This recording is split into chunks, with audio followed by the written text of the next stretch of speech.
Bien, hola a todos de nuevo y como continuación de la anterior presentación vamos a ver ahora, pues dentro del módulo de aspectos generales y organización de la prevención, pues la parte correspondiente al marco normativo.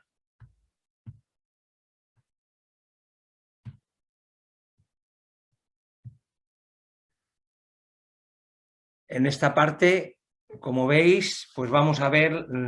la normativa vigente que hay en la actualidad, los principios de la acción preventiva que ven recogidos en el artículo 15 de la Ley de Prevención de Riesgos Laborales, los derechos y deberes en prevención de riesgos laborales de los empleados públicos y la integración de la prevención de riesgos laborales, lo que se llama la prevención integrada.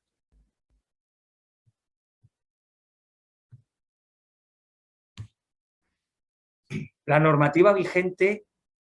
que hay, pues toda parte de la Ley 31/1995 de prevención de riesgos laborales, en cuyo artículo 6 pues, se indica que hay una serie de aspectos que deberán de ser pues, desarrollados reglamentariamente con distinta normativa, que es el desarrollo normativo que tiene toda ley, y entre ellas, que hay más, pues está el Real Decreto 39/1997, que es el Reglamento de los Servicios de Prevención, el de señalización de seguridad en los lugares de trabajo, el de los lugares de trabajo, el Real Decreto 487/1997 sobre manipulación manual de cargas, el Real Decreto 488 también del año 1997 sobre pantallas de visualización de datos, o sea, lo que son las pantallas de los puestos de trabajo de ordenador, el Real Decreto 664 del año 97 sobre agentes biológicos,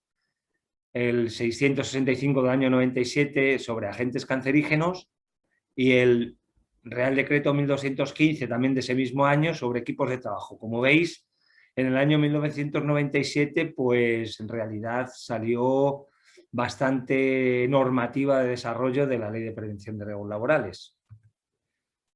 Bien, vamos a ver ahora los principios de la acción preventiva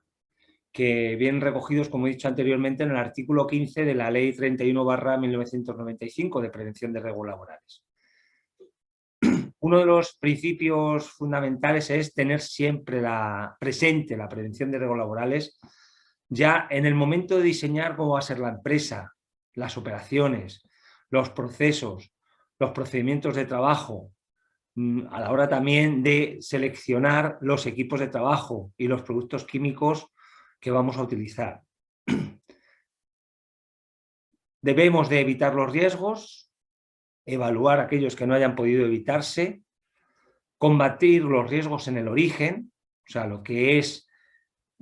prevención versus o frente a la protección, siendo preferible siempre pues, actuar en la etapa preventiva, ¿no? Como he dicho anteriormente, a la hora de diseñar o de conceptuar cómo va a ser la empresa, las operaciones, las actividades, los procesos, los procedimientos, etc. Hay que tratar de adaptar el trabajo a la persona, que es lo que la finalidad al fin y al cabo de la ergonomía, evitando el trabajo monótono y repetitivo, ¿vale? Tener en cuenta la evolución de la técnica, como por ejemplo podéis ver ahí en esa fotografía, en la cual con un sistema de manipulación mecánica de cargas, con aire aspirado, pues se evita el tener que manipular manualmente ese recipiente, ¿de acuerdo? Sustituyendo lo peligroso por lo que entrañe poco o ningún peligro. Para eso está el llevar a cabo esas actividades que nos permiten identificar los factores de riesgos o peligros y, siempre que sea posible, pues sustituir, pues, por ejemplo, un producto químico que sea peligroso, ¿vale? Por otro que lo sea menos o que no lo sea. Adoptar las medidas que antepongan la protección colectiva frente a la individual. O sea, siempre es preferible el implantar medidas de protección colectiva, como por ejemplo pues una barandilla de seguridad en una abertura en la cual exista el riesgo de caída a distinto nivel, que el obligar a los trabajadores, a cada uno de ellos, a utilizar un arnés de seguridad anticaídas. También se deben de dar las debidas instrucciones a los trabajadores para regular la forma de comportarse, la forma de actuar, de cómo realizar las tareas, los trabajos, las operaciones, etc. Planificar las medidas preventivas estableciendo el plazo, o los responsables y el coste. Y bien, eso serían los principios de la acción preventiva. Ahora vamos a ver los derechos y deberes u obligaciones en prevención de riesgos laborales. Los trabajadores tienen los siguientes derechos con respecto a la prevención de riesgos laborales. Claro, estos derechos se convierten en obligaciones para el empresario. Uno de los primeros derechos es la protección eficaz de su seguridad y salud, entendiendo por salud la definición que vimos en la primera parte de este módulo, ¿no? Que es no solamente la ausencia de daño físico, sino también físico o psíquico, sino también el bienestar social. ¿De acuerdo? ¿Y cómo conseguimos esto? Pues integrando la actividad preventiva en la empresa, como veremos un poquito más adelante, adoptando cuantas medidas de prevención y de protección sean necesarias, elaborando el plan de prevención, porque es al fin y al cabo mediante ese documento en el cual se materializa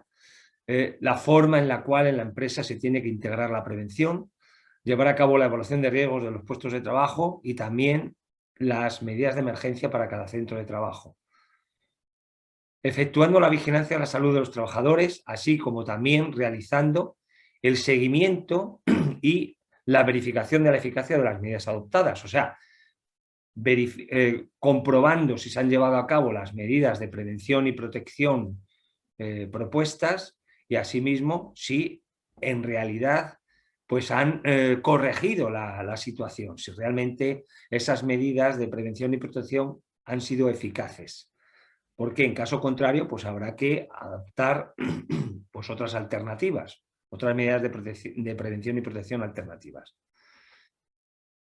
Otro de los derechos de los trabajadores es la formación que tienen que recibir en materia preventiva, así como también la información en materia preventiva sobre los riesgos y sobre las medidas preventivas y de protección que se han llevado a efecto para controlar, evitar, reducir o minimizar los riesgos.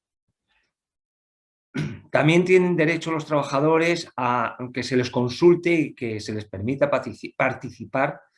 en cualquier decisión que la empresa adopte en materia de prevención de riesgos laborales. Pero esta consulta y participación debe de canalizarse, siempre que los haya,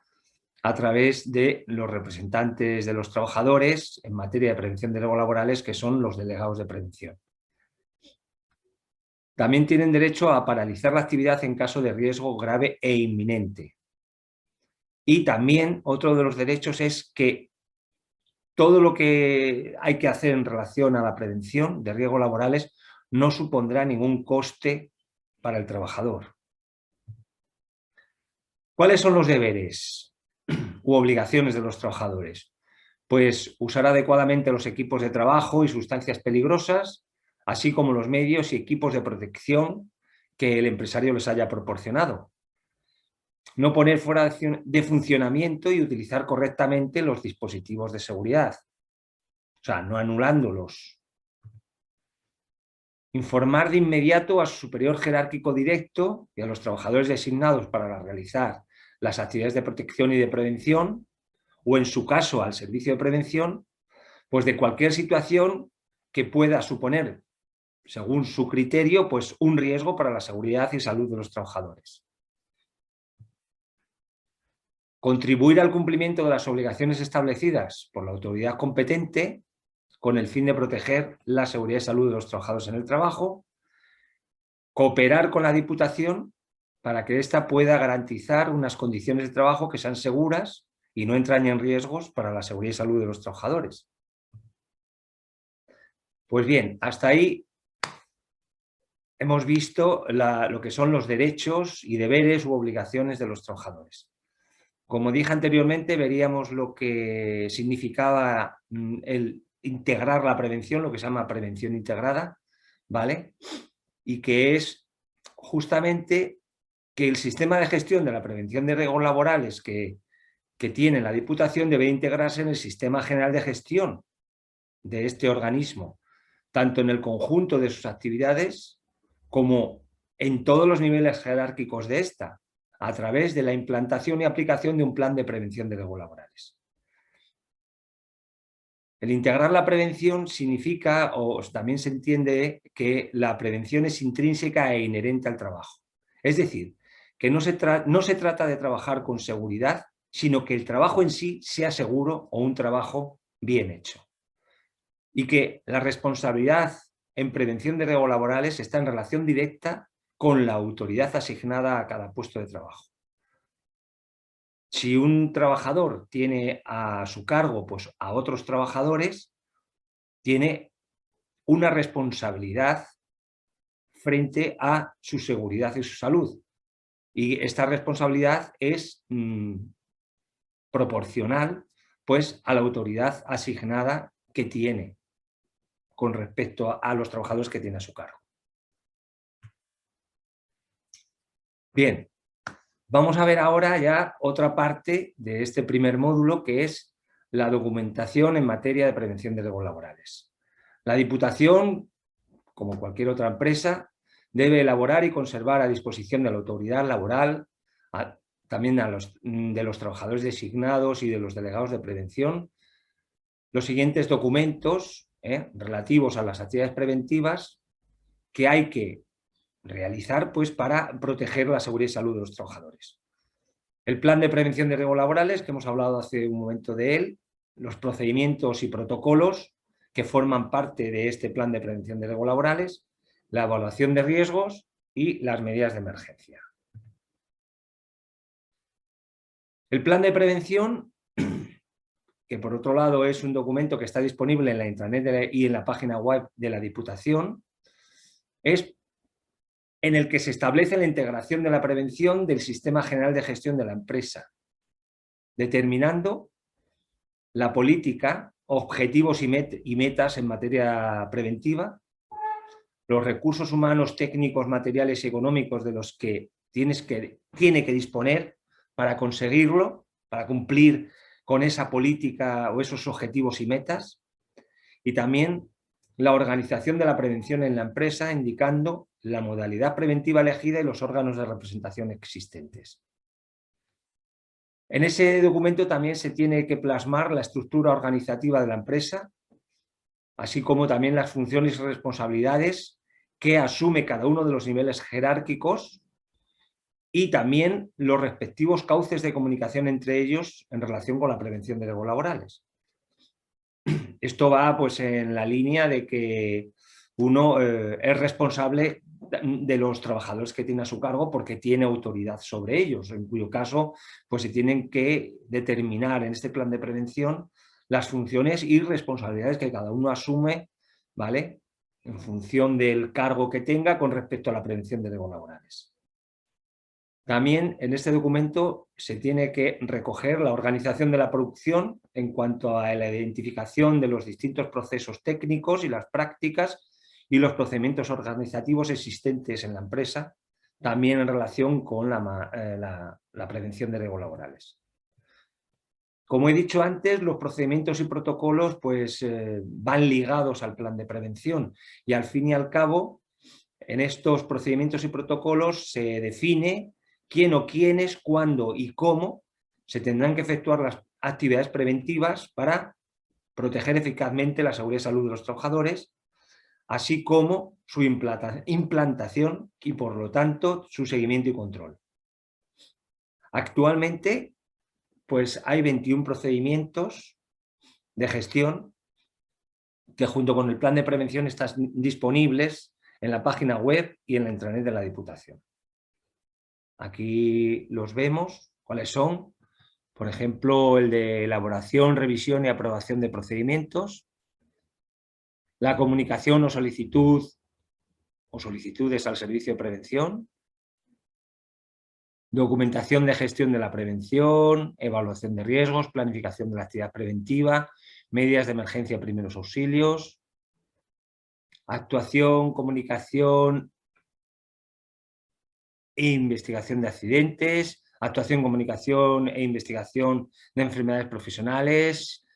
información sobre riesgos laborales o sobre prevención de riesgos laborales, formación en prevención de riesgos laborales, etc. Bien, la evaluación de riesgos, que es otro documento que tiene que elaborar cada una de las empresas para proteger la seguridad y salud de los trabajadores, es el proceso, o se define como el proceso dirigido a estimar la magnitud de aquellos riesgos que no hayan podido evitarse, para así poder obtener la información necesaria para que la organización esté en condiciones adecuadas de tomar la decisión más apropiada sobre la necesidad de adoptar medidas de prevención o de protección y, en tal caso, sobre el tipo de medidas que deben adoptarse. Los datos que se tienen que incluir obligatoriamente en cada una de las evaluaciones de riesgos pues son los factores de riesgos, que al fin y al cabo pues es lo que no se hace correctamente o que no está correctamente, o sea, son las deficiencias, lo que está mal, lo que hay que corregir. Los riesgos o riesgos asociados a esos factores de riesgo, que al fin y al cabo es la forma en la que el daño en la salud se produciría. Por ejemplo, si en una abertura situada a más de 2 metros de altura del suelo,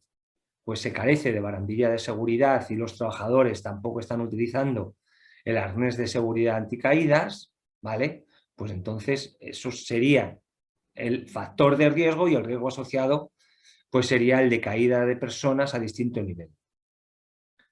El criterio de valoración legal o técnico, porque hay criterios de valoración para determinar el nivel de riesgo, ¿vale?, que están establecidos legalmente y otros pues que no están establecidos legalmente, sino que lo están pues en guías técnicas, en normativa, etc. El nivel de riesgo, después de haber utilizado el criterio de valoración para determinar, como he dicho, cuál es el nivel o gravedad del riesgo, las medidas de prevención o protección que hay que llevar a cabo para eliminar esos factores de riesgos y, por último, la relación de trabajadores expuestos. Vamos ahora con las medidas de emergencia, que es otro documento que cada empresa tiene que elaborar para cada centro de trabajo, ¿vale? Y que puede ser bien un plan de autoprotección o un informe de medidas de emergencia, que será un tipo de informe u otro en función del tamaño de la empresa, personas presentes en la misma, actividad o actividades efectuadas en el centro de trabajo, así como también la posible presencia de personas ajenas en el mismo, en el centro de trabajo, en los que se determina pues, las posibles situaciones de emergencia que pueden darse en el centro de trabajo. La más común pues, sería la de incendio, la de accidente porque ha ocurrido alguna lesión a algún trabajador, la de inundación, etc. Y las medidas necesarias a adoptar en materia de la lucha contra incendios o de protección frente a las restantes situaciones de emergencia que pueden producirse, de primeros auxilios y de evacuación de los trabajadores. Asimismo, en cada plan de autoprotección o informe de medidas de emergencia se tiene que determinar el personal encargado de poner en práctica las medidas indicadas anteriormente, los simulacros a efectuar periódicamente para comprobar su correcto funcionamiento. O sea, que el plan de autoprotección o el informe de medidas de emergencias y primeros auxilios realmente es adecuado o es aplicable a cada empresa, a cada centro de trabajo, y la propia implantación del plan, debiendo informar y formar a todos los trabajadores, debiéndoles de proporcionar formación específica al personal encargado de poner en práctica las medidas y efectuando los simulacros que hemos dicho anteriormente de forma periódica. Bien, Vamos a ver ahora lo que significa la investigación de los daños a la salud, ya que siempre que se produzca un daño en la salud de los trabajadores, por un accidente de trabajo o cuando se realice la vigilancia de la salud de los trabajadores, se detecte igualmente algún daño, que es como consecuencia de que las medidas de prevención o de protección pues son insuficientes o inadecuadas, en estos casos, como digo, deberá de efectuarse una investigación con el fin exclusivo de evitar su repetición mediante la detección y análisis de las causas que lo han ocasionado y mediante la adopción y planificación de las medidas de prevención y de protección que puedan eliminar dichas causas. Bueno, pues hasta aquí estas dos otras partes que hemos visto del módulo primero de los aspectos generales y organización de la prevención. Bien, hasta luego.